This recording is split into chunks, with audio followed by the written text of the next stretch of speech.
नमस्कार, आप देख रहे हैं आरएडी न्यूज़। मैं हूं योगेश चक्रवर्ती। राष्ट्रीय लोक जनता दल बनाने के बाद उपेंद्र कुशवाहा पहली बार बीजेपी के नंबर 2 कहे जाने वाले देश के गृह मंत्री अमित शाह से दिल्ली में मुलाकात की। इस दौरान मीडिया में इन दोनों की मुलाकात काफ़ी चर्चा में रही, लेकिन जब मुलाकात के बाद उपेंद्र कुशवाहा पटना वापस लौटे तो उनके पास बताने के लिए कुछ भी नहीं था। उन्होंने मीडिया से ये कह दिया कि आपको जो अटकलें लगानी है लगाते रहिए, वक्त आने पर हम आपको बताएंगे कि क्या मुलाकात हुई और क्या बात हुई, वो भी उतना ही जितना मुझे ज़रूरी लगेगा। आखिर इस बात के क्या है मतलब, यही जानने के लिए हम बात करते हैं आरएडी न्यूज़ के राजनीतिक संपादक हेमंत कुमार जी से। आइए बात करते हैं जिसे हेमंत जी कैसे देखते हैं उपेंद्र कुशवाहा ने जिस तरह से दिल्ली से वापस लौटकर बयान दिया है, उसे आप कैसे देखते हैं? उपेंद्र कुशवाहा ने जब अपनी नई पार्टी बनाई और जेडीयू से अलग होकर, तो उनको ये लग रहा था कि मेरी राजनीतिक हैसियत काफ़ी अब बढ़ेगी और बीजेपी और उसके नेताओं की, खास करके प्रधानमंत्री नरेंद्र मोदी की, वो काफ़ी तारीफ भी कर रहे थे। तो पार्टी बनाने, जेडीयू छोड़ने के बाद यह पहला अवसर था जब वो दिल्ली गए थे मिलने के लिए और अमित शाह से मिलने के लिए। निश्चित तौर पर आज की तारीख में अमित शाह एक बड़ी शख्सियत हैं, तो उनसे मिलने की बात मीडिया में काफ़ी चर्चा में रही, अखबारों में, टीवी चैनलों पर ये सब आ रहा था और उम्मीद की जा रही थी कि वो आएंगे तो कुछ बात ऐसी बताएंगे जिससे कुछ लगेगा कि कुछ पॉलिटिकल माइलेज उनको मिला है, लेकिन ऐसा कुछ हुआ नहीं। तो आखिरकार ये क्यों हो रहा है, इसके पीछे की जो आप वजह जानना चाह रहे थे, मेरी समझ से यह वजह यह है कि उपेंद्र कुशवाहा के जेडीयू छोड़ने, नई पार्टी बनाने के बाद एक और घटना जो हुई, वह घटना थी सम्राट चौधरी का बीजेपी का प्रदेश अध्यक्ष बनाया जाना। और बीजेपी के प्रदेश अध्यक्ष बनने के साथ ही सम्राट चौधरी जब उस पद पर लाए गए तो उपेंद्र कुशवाहा का गेम प्लान पूरी तरह फेल हो गया। वो एक कुशवाहा लीडर के रूप में बीजेपी के साथ वो राजनीतिक बार्गेनिंग करना चाह रहे थे, लेकिन बीजेपी ने उनकी इस बार्गेनिंग की पूरी टैक्टिक्स को ही ख़त्म कर दिया सम्राट चौधरी को सामने ला करके। तो अब उपेंद्र कुशवाहा के पास विकल्प क्या बचा हुआ है? उनके पास विकल्प बचा हुआ है कि वो मोदी और अमित शाह की प्रशंसा करें और उनसे कुछ हासिल करने का इंतज़ार करें। इसके अलावा कुछ नहीं है। वो पोस्चरिंग बहुत कुछ करेंगे कि उनको बहुत कुछ मिलने वाला है, लेकिन मेरी समझ है कि उनको देने के लिए बीजेपी तैयार नहीं है और उनको वही मिलेगा जो बीजेपी चाहेगी। इनकी शर्तों पर बीजेपी कुछ करने नहीं जा रही है, क्योंकि जो आज वो जब आए तो उन्होंने क्या कहा कि आपको पता ही है कि जब मुलाकात हुई होगी तो कुछ बात भी हुई होगी। क्या बात हुई, या आप अटकल लगाने के लिए स्वतंत्र हैं, आप जो अटकल लगा सकते हैं लगाइए, हम कुछ अभी नहीं बताएंगे, मेरी इच्छा जब होगी तब हम बताएंगे। क्या बताएंगे? वो भी उतना ही बताएंगे जितना हम जरूरी समझेंगे। तो ये बिल्कुल हास्यास्पद बयान जैसा लग रहा था कि आप मिल कर के आप ये भी कह सकते थे कि हाँ, उनसे बिहार की राजनीति पर चर्चा हुई, देश की राजनीति पर चर्चा हुई, कुछ भी कह सकते थे। लेकिन जब अटकल लगाने की बात वो कह रहे हैं कि आप अटकल लगाते रहिए, तो इसका मतलब है कि उनके पास कहने के लिए कुछ नहीं है, उनको कुछ खास आश्वासन वहाँ से नहीं मिला है। और उसकी वजह मैं बता रहा हूँ कि बीजेपी इस बार के चुनाव में, इस जो सामने आने वाला चुनाव है, उस चुनाव में बीजेपी किसी अलायंस पार्टनर के दबाव में रहने वाली नहीं है। 2019 दोहराया नहीं जाएगा। अब 2024 जो है उसमें ये मान लीजिए कि यहाँ जो भी लोग हैं, चाहे वो चिराग पासवान की पार्टी हो, पशुपति पारस की पार्टी हो, उपेंद्र कुशवाहा हो, या वीआईपी वाले मुकेश सहनी हो, ये लोग सिर्फ हाथ पसार सकते हैं वहाँ बाह मरोड़ करके कुछ लेने की ताकत अब इनकी नहीं रह गई है और बीजेपी भी वहाँ से ऊपर आगे निकल चुकी है। इसलिए बीजेपी ने बहुत जगह वो कह रही है कि हम 40 सीट पर तैयारी कर रहे हैं। बिल्कुल, तो बीजेपी ने रणनीति ही ऐसी बना ली है, बिहार की जो राजनीतिक परिवेश है उसके ताना बाना कुछ ऐसे बुन दिए हैं बीजेपी ने कि वो कोई भी जो दल है उनका हाथ मरोड़ने की स्थिति में नहीं है। और उपेंद्र कुशवाहा के लिए तो स्थिति जिस तरह उन्होंने बयान दिया है कि आगे कुआं पीछे खाई वाली स्थिति है, अब वो जाएं तो जहाँ जाएं कहाँ। उन्होंने कहाँ मुख्यमंत्री के दावेदार बन रहे थे, अब उनकी स्थिति तो एक एमएलसी की भी नहीं है। अब देखिए वो तो एमएलसी वाला उन्होंने रिजाइन कर दिया था। और ये आप सबको पता है कि मुझे लगता है कि उपेंद्र कुशवाहा जब सोते होंगे तो उनके सपने में मुख्यमंत्री का कुर्सी आता होगा और उसके बाद जब वो नींद से उठते होंगे तो उनका सपना टूट जाता है। तो इसी सपने में वो सोते हैं, फिर उठते हैं, फिर सपना उनका टूटता है। तो वहाँ उनको लग रहा था कि हमको कुछ हमारी हैसियत कुछ बढ़ा करके यहाँ पर रखी जाएगी। उनको ये लग रहा था कि उनको उप मुख्यमंत्री बना दिया जाएगा, लेकिन वो सब वहाँ नहीं हुआ। ये इधर जब आए थे तो इनको उम्मीद थी कि हमको कुछ और ज़्यादा इधर कुछ मिलेगा, हमारी हैसियत बढ़ जाएगी। लेकिन बिल्कुल चुपके से बहुत धीरे से बीजेपी ने एक ऐसा मास्टर स्ट्रोक खेला कि ये चारों खाने चित हो गए। अब बताइए कि जब सम्राट चौधरी बीजेपी के प्रदेश अध्यक्ष बना दिए गए हैं तो कुशवाहा लीडर के रूप में बीजेपी किसको सामने प्रोजेक्ट करेगी? अपने प्रदेश अध्यक्ष को, सम्राट चौधरी को। और सम्राट चौधरी बीजेपी के पूरी आइडियोलॉजी, बीजेपी का पूरा जो ये माइंडसेट जो है, जिस इस पर बीजेपी आज की तारीख में जिस ग्राउंड पर बीजेपी खेल रही है उसमें सम्राट चौधरी ज़्यादा सूट करते हैं उसको, बीजेपी को। क्योंकि सम्राट चौधरी के बोलने चालने का जो अंदाज है वो एक आक्रामक अंदाज है। ये उपेंद्र कुशवाहा बहुत आक्रामक नहीं हो सकते हैं। तो उपेंद्र कुशवाहा एक तरह से बीजेपी के लिए आज की तारीख में सजावटी वस्तु रह गए हैं, शोकेस में रखने लायक हैं। उसके अलावा इनकी हैसियत नहीं है, इसीलिए कुछ बताने की स्थिति में नहीं थे। अमित शाह ने क्या कहा होगा, मुझे लगता है कि ये कहा होगा कि आप जाइए वहाँ हम लोगों के पक्ष में अपना माहौल बनाइए, हम लोग की प्रशंसा कीजिए। यही कहा। जब उन्होंने अटकल लगाने के लिए हम लोगों को स्वतंत्र कर दिया है तो हम लोग कुछ भी कह सकते हैं। और ये अटकल हम लोग लगा सकते हैं कि अमित शाह ने उनको कहा है कि बिहार में जा कर के आप मोदी जी का गुणगान कीजिए, बिहार में जा कर के आप बीजेपी की सरकार का गुणगान कीजिए, नीतीश कुमार की आलोचना कीजिए, लालू यादव की आलोचना कीजिए, तेजस्वी की आलोचना कीजिए। उन्होंने ऐसा किया भी। आते ही उन्होंने ये दावा कर दिया, वो भले ही कुछ बताने की स्थिति में नहीं हो, लेकिन उन्होंने ये दावा ज़रूर किया कि 2024 में अगर किसी की सरकार बनेगी केंद्र में तो वो है बीजेपी और उसके सामने कोई दूसरा विकल्प नहीं है, चुनौती नहीं है मोदी के सामने कोई। उनका इशारा नीतीश कुमार की तरफ था। और हम आपसे एक चीज़ और जानना चाह रहे हैं कि जिस तरह से जेडीयू छोड़ने से पहले उन्होंने नीतीश जी को पहले बड़े भैया और हम तो उनके पैर में झुके हुए हैं जैसे तमाम नौटंकी उन्होंने किया, और उसके बाद अचानक मोदी जी का महिमा मंडन करने लगे। तो जिस तरह से उन्होंने नीतीश जी को धोखा दिया एक तरह से कहिए, तो उससे उनकी विश्वसनीयता भी कमी, और उसी विश्वसनीयता की बजाय कि कहते हैं कि राजनीति में विश्वसनीयता एक बड़ी चीज़ होती है, और उसी की वजह से आज उपेंद्र कुशवाहा के पास बताने के लिए कुछ नहीं है। बिल्कुल। उपेंद्र कुशवाहा अब नीतीश कुमार की नज़र में भी और बीजेपी की नज़र में भी, दोनों की नज़र में उनकी हैसियत जो है कमज़ोर हो चुकी है। उन भरोसे लायक वो नहीं रह गए हैं। एक बात तो ये है स्पष्ट उपेंद्र कुशवाहा के बारे में। इसी से जुड़ी हुई बात मैं बताना चाह रहा हूँ कि उपेंद्र कुशवाहा हो या आज की तारीख में जो भी अलायंस पार्टनर लग रहे हैं एनडीए के, जो बीजेपी के साथ हैं, सब लोगों का पिछले 4-5 सालों के दौरान, चाहे बिहार विधानसभा का चुनाव हो, उसके बाद का जो घटनाक्रम है, उसमें ये साफ हो गया है कि बीजेपी ने अपनी शर्तों पर इन लोगों से अपना काम करवाया है। चाहे वो चिराग पासवान हो, विधानसभा चुनाव में आपने देखा तो उनका इस्तेमाल किस रूप में किया गया।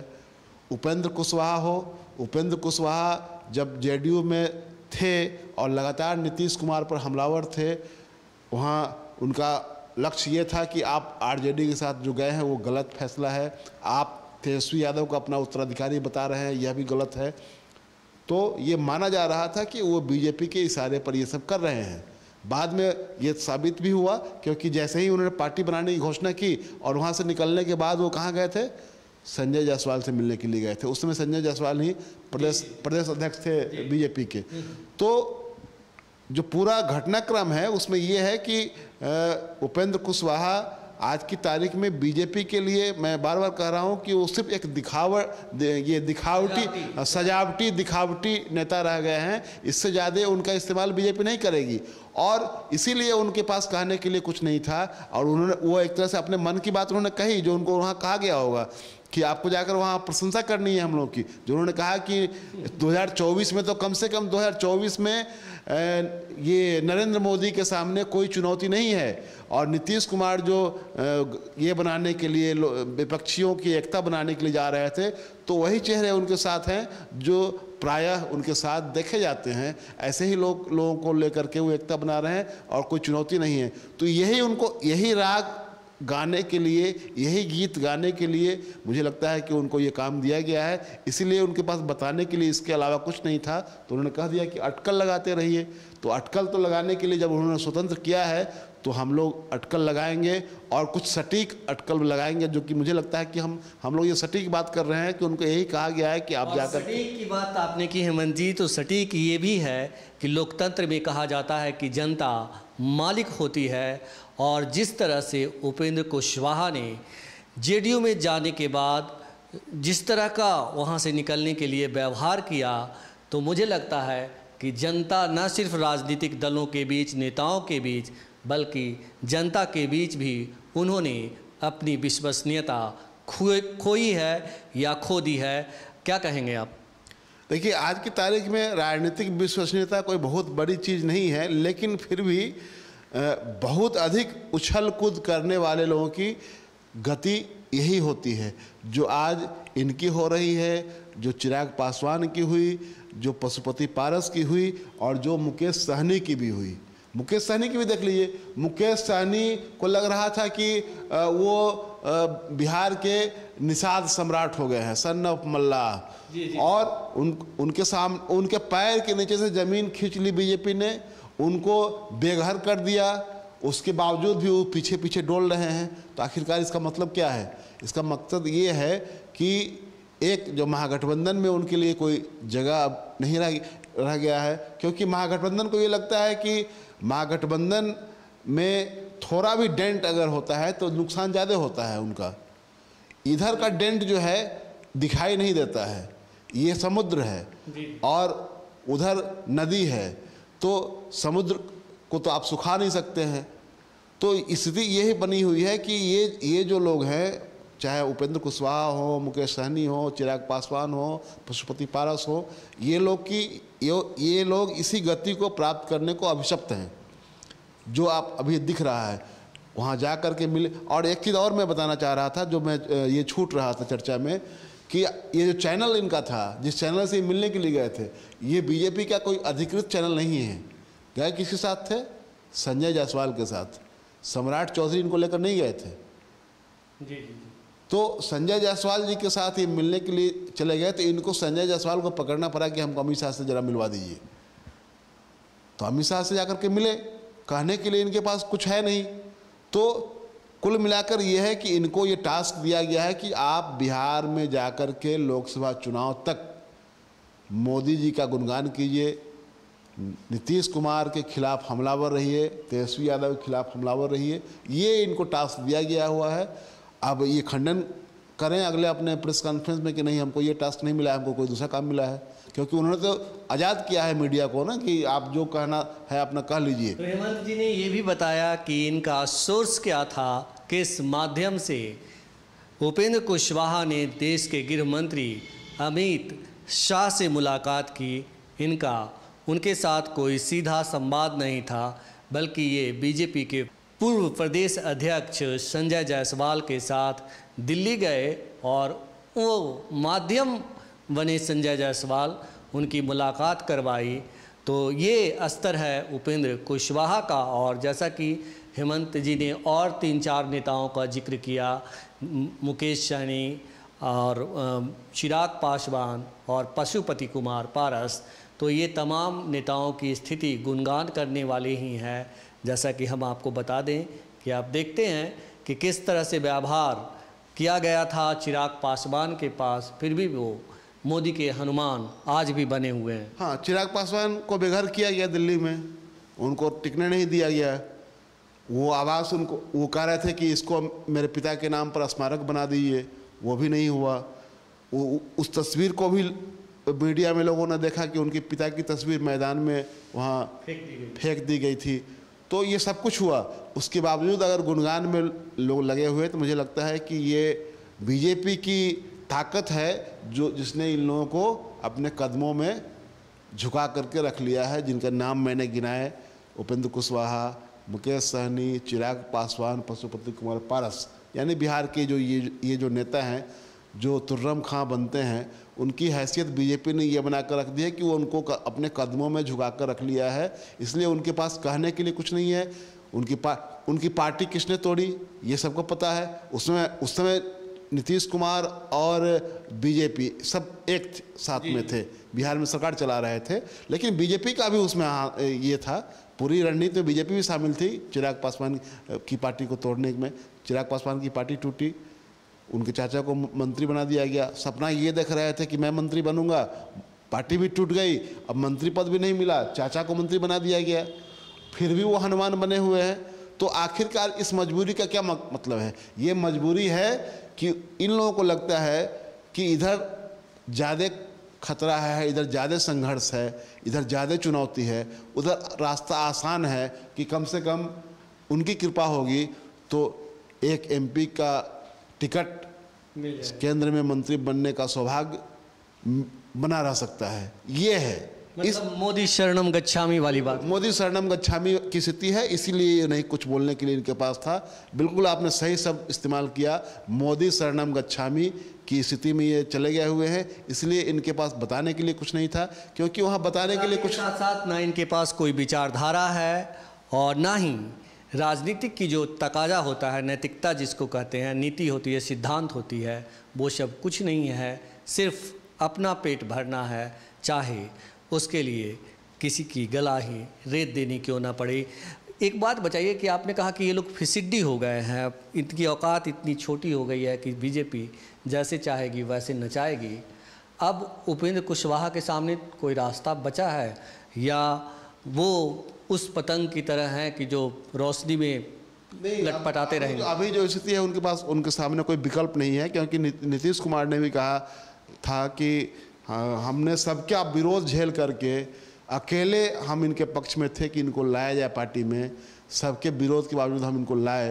तो मुझे लगता है कि अभी तत्काल तो कोई वापसी की गुंजाइश नहीं बनती है। हालांकि राजनीति में कुछ भी असंभव नहीं होता है, लेकिन फिलहाल जो सीन है, जो पूरा परिदृश्य है, उसमें कहीं ये वापसी की गुंजाइश नहीं बनती है। और मैंने बार बार कहा कि महागठबंधन कोई भी डेंट झेलने की स्थिति में नहीं है कि ऐसे लोगों को लाया जाए जो फिर पता चले कि बीच प्रेस कॉन्फ्रेंस से उठ करके भाग जा रहे हैं। तो ऐसे लोगों को जब आप लाएंगे तो खतरा ज़्यादा है। धोखा कब कहाँ खंजर मार दें कोई पता नहीं। हाँ, तो उधर बीजेपी में इनका धोखा बहुत नहीं चलेगा, क्योंकि बीजेपी ने उनको इनकी शोकेसिंग कर दी है, इनको शोकेस में डाल दिया हुआ इन तमाम लोगों को। लेकिन यहाँ जब आएंगे तो वो तब अपनी हैसियत मांगेंगे कि हम कुशवाहा के नेता, तो हम पासवान के नेता, तो हम मलाह के नेता। एक चीज़ यहाँ एक सवाल और बनता है कि आपने कहा कि इनको शोकेस कर दिया गया है, क्या उपेंद्र कुशवाहा के सामने अगले 2024 के लोकसभा चुनाव में ये भी स्थिति बन सकती है कि उन्हें बीजेपी टिकट ही ना दे? नहीं, बीजेपी टिकट देगी इनको, लेकिन वही आप समझिए कि जो मुकेश सहनी के साथ जो कंडीशन था उसी तरह का कंडीशन हो जाएगा। मुकेश सहनी को जो टिकट दिया गया तो उसमें दूसरा कंडीशन सेम था, लेकिन वो फार्मूला थोड़ा दूसरे रंग का अप्लाई किया गया था कि टिकट उनको दिया गया कि ये सीट आप लड़िए। उम्मीदवार भी इधर से दे दिया गया। बीजेपी ने अपने लोग, जैसे कि एक उदाहरण है राजू सिंह जो साहेबगंज के विधायक हैं, तो बीजेपी के थे, तो टिकट साहेबगंज का टिकट जो है वो वीआईपी के कोटे में डाल दिया गया और राजू सिंह को वहाँ उम्मीदवार बना दिया गया। तो ये वाला जो खेल है ये बीजेपी ये करती है। तो कहा कि आगे जा कर के अगर कोई दिक्कत हो, उस नेता से कोई आपको दिक्कत हो, तो उस एमपी या एमएलए को अपने पास बुला लिया जाएगा, जैसा कि उन्होंने हुआ। जो उनके तमाम जो एमएलए थे चले गए एक साथ बीजेपी में, और ये 6 महीने के लिए या साल भर के लिए ये बने थे एमएलसी। कार्यकाल खत्म हुआ तो बोरिया बिस्तर बांध करके बाहर निकलना पड़ा इनको सत्ता के गलियारे से। तो ये स्थिति बीजेपी ने बना कर रखा हुआ है। मैंने उदाहरण गिनाया कई बार इन तमाम लोगों का, मुकेश सहनी का हो, चाहे चिराग पासवान का हो, चाहे उपेंद्र कुशवाहा का। उपेंद्र कुशवाहा का भी सामान फेंका गया है इस पटना में, ये तो भी पता होगा आपको। उस समय नीतीश जी ने सामान फेंकवाया था इनका। तो इनकी हैसियत और इनकी विश्वसनीयता दोनों जो है सवालों के घेरे में है कि आप हमेशा इधर से उधर डोलते रहते हैं। और अभी स्थिति आपकी ये हो गई हुई है कि सम्राट चौधरी को कमान दे देने के बाद अब इनके पास बहुत कुछ बार्गेन करने के लिए नहीं रह गया हुआ है। इनको गुणगान करना ही पड़ेगा, इनको मोदी शरणम गच्छामी का माला जपना ही पड़ेगा और उनका गुणगान लगातार करना पड़ेगा। इनके लिए यही टास्क है, इसके अलावा और कुछ टास्क नहीं है। नीतीश कुमार को, तेजस्वी यादव को गाली देना है, उनकी आलोचना करनी है और इनका गुणगान करना है, यही टास्क है। हमसे बात करने के लिए आपका बहुत शुक्रिया हेमंत जी, धन्यवाद। तो ये थे आरएडी न्यूज़ के राजनीतिक संपादक हेमंत जी, जिनका कहना था कि मुकेश सहनी, चिराग पासवान, पशुपति कुमार पारस और उसके बाद उपेंद्र कुशवाहा, ये ऐसे नाम हैं जिन्हें बीजेपी ने अपने ही मान में घेर दिया है। और घेराबंदी कुछ इस तरह की है कि इनके पास छटपटाने के अलावा और कोई चारा नहीं है, और ज़्यादा छटपटाएंगे तो अपने मान के अंदर ही दम घुट जाएगा। योगेश चक्रवर्ती, आरएडी न्यूज़, पटना। अगर आपको हमारा ये विश्लेषण अच्छा लगा हो तो फेसबुक पर हमें फॉलो करें, यूट्यूब पर हमें सब्सक्राइब करें और इन दोनों प्लेटफॉर्म पे ज़्यादा से ज़्यादा शेयर करें और लाइक करें। धन्यवाद।